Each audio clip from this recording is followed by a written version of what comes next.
Sarah was lit up walking towards them on the water. So they say it's got to be some kind of spirit coming to us on the water here. And the word says that they screamed with terror. I think I might have screamed a little bit myself if I seen something coming like that. But Jesus here eases their fears and say, be of good cheer. It's I. Be afraid. He didn't say it's me, Jesus. He just says merely, it is I. I'll bring that home to you. I can remember when I was a little boy and my mama used to leave me and my sister at home. I think I was like maybe 10. My sister was like 11. And she would leave us home to go pay bills. And she'd say, don't answer my door. Don't open my door for nobody. So she would go and pay her bills. And when she got back home, she would test us. She'd knock on the door. Or she'd ring the doorbell. Sometimes she'd knock, sometimes she'd ring the doorbell to kind of switch it up on us. And she'll wait to see if we were going to say, who is it?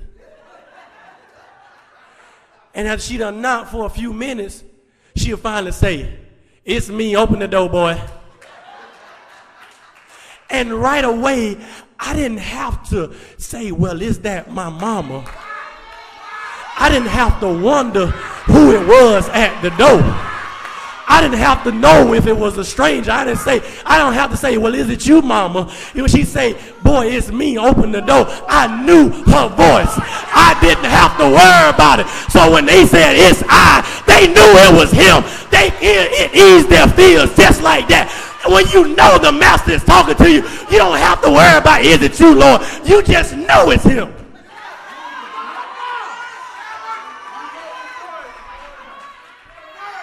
So now in his divine providence, he says it's I. So their fears are eased and they're calm. But Peter here, Peter, he just needs a little bit more. And Peter says, Lord, well, if it's you, Lord, bid me to come out on the water. And he merely says, come. Watch this. Now Jesus at this time has only identified himself. The storm is still raging. The wind is still blowing. The ship is rocking and tilting and going every which way but loose. But in the midst of the turmoil, I can see old Peter as he's trying to climb out on the bow. And it's rocking. He's trying to climb up there, and the ship is still rocking back and forth. But my brothers and sisters, in spite of it all, he still wanted to get to Jesus. I'm here to tell you that in the midst of your storm, I don't care how much the wind is raging. I don't care what the prognosis may be. I don't care how much hell you're catching. I don't care if you can't even see the way. Even if you're blinded by the storm, the best thing you can do is get to Jesus. And Peter would not let the wind and the raging sea stop him from getting to Jesus. But my brothers and sisters, now here's what I can see now. Oh, Peter, he's trying to get to Jesus, and the other 11 are still in the boat. They good with the fact that he said he's Jesus. They fine with that. They ain't trying to go nowhere. They ain't trying to do nothing. They just happy that, okay, it's Jesus, we straight, we ain't got to worry about nothing. So they looking at him like, Peter, what you doing? Peter, get back in the ship. Peter, you're going to drown if you get out there in that water. You're never going to make it, Peter. My brothers and sisters, you got some people like that in your life that no matter what you're trying to do, beware of people that satisfy where they at in life. Be wary of people that don't have no ambition, that don't have no drive to go nowhere. They don't want to go no higher. They just complacent with the spot that they're in right now. They don't want to, they ain't upset that you're doing good. They just don't want to see you doing no better than them.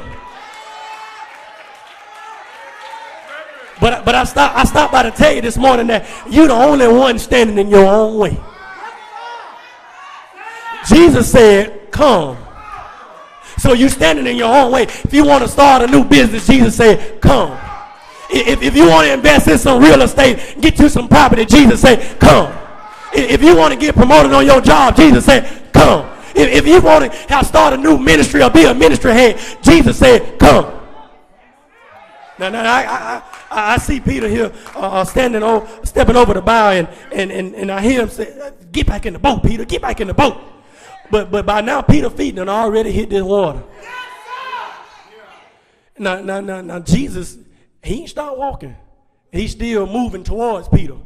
So now Peter done got out in this water, and he begins to walk. And he's walking on water. But something clicked. Wait a minute. He looked down and saw that the raging sea was still going.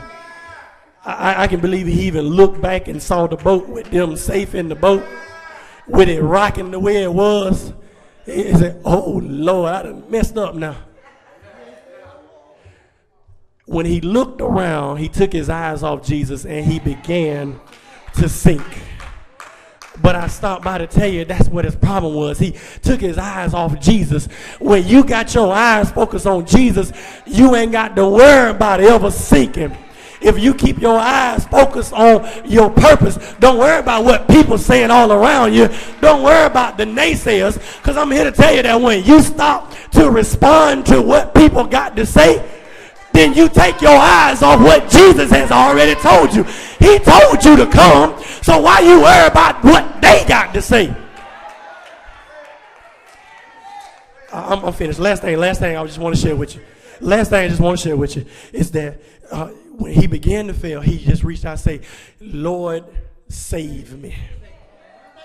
And Jesus, as he was still walking, just reached out his hand and grabbed hold and lifted him up. Aren't you glad that Jesus will lift you up? The songwriter say, if he have to reach way down, Jesus will pick you up.